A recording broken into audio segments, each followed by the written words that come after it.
नमस्कार भक्तों, स्वागत है हमारे चैनल वैदिक विचार में। भक्तों, चाहे कुछ भी हो जाए, कन्याओं को खाने में ये चीज़ कभी मत खिलाना। माँ दुर्गा होती है क्रोधित, घर हो जाता है बर्बाद। साथ ही साथ इस उम्र की कन्याएं न हो। दोस्तों, नवरात्रि में कन्या पूजन का विशेष महत्व माना जाता है। बिना इसके नवरात्रि पूजा या व्रत कभी पूरा नहीं माना जाता। नवरात्रि में माँ दुर्गा की विधि विधान पूजा कर 7वें और 8वें या फिर 9वें नवरात्रि के दिन कन्याओं का पूजन कर उन्हें लगाया जाता है। धर्म ग्रंथों के अनुसार 3 साल से लेकर 9 साल तक की कन्याओं को माता का स्वरूप माना गया है। नवरात्रि में आप 1 से लेकर 9 कन्याओं तक का पूजन कर सकते हैं। साथ ही साथ एक बालक और बुजुर्ग महिला होना चाहिए, क्योंकि बालक के रूप में बजरंग बली को माना जाता है। तभी ही व्रत कन्या पूजन सफल होता है। दोस्त, तो ऐसे में हम ये जानते हैं कि कन्या पूजन के दौरान कन्याओं को ऐसा क्या नहीं खिलाना चाहिए जिसके कारण माँ दुर्गा क्रोधित न हो। तो चलिए जानते हैं दोस्त। तो कन्या पूजन के लिए सबसे पहले कन्याओं के पैर धुलाना चाहिए, फिर उनके पैरों पर मुहावरा लगाना चाहिए, फिर उन्हें एक साफ आसन पर बैठाना चाहिए। इसके बाद उनके हाथों में मौली बांधें और माथे पर रोली का टीका लगाएं। दुर्गा माँ को उबले हुए चने, हलवा, पूरी, खीर, फल का भोग लगाया जाता है।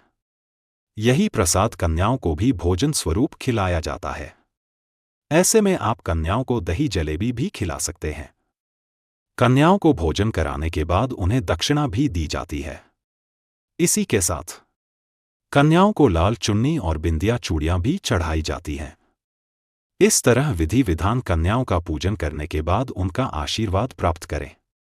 कई जगह कन्याओं को भोजन कराने वाले लोग आशीर्वाद स्वरूप उनकी थपकी लेते हैं। इस बात का भी ध्यान रहे कि कन्याओं के साथ एक लंगूर भी होना चाहिए।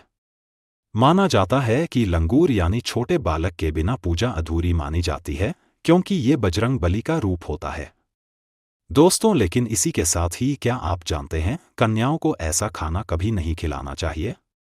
लगता है महापाप, माता हो जाती है नाराज और पूरा घर हो जाता है बर्बाद। ऐसा अनर्थ कभी मत करना। दोस्तों, अक्सर कई लोग जाने अनजाने में बाहर रेस्टोरेंट से खाना मांगा कर कन्याओं को भोजन खिलाते हैं, जो कि पूरी तरह से इसे पाप माना जाता है और ऐसा खाना लहसुन प्याज का होता है।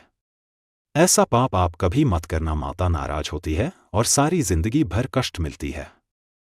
साथ ही साथ कन्याओं को प्लास्टिक के बने बर्तन में भोजन कभी नहीं खिलाना चाहिए।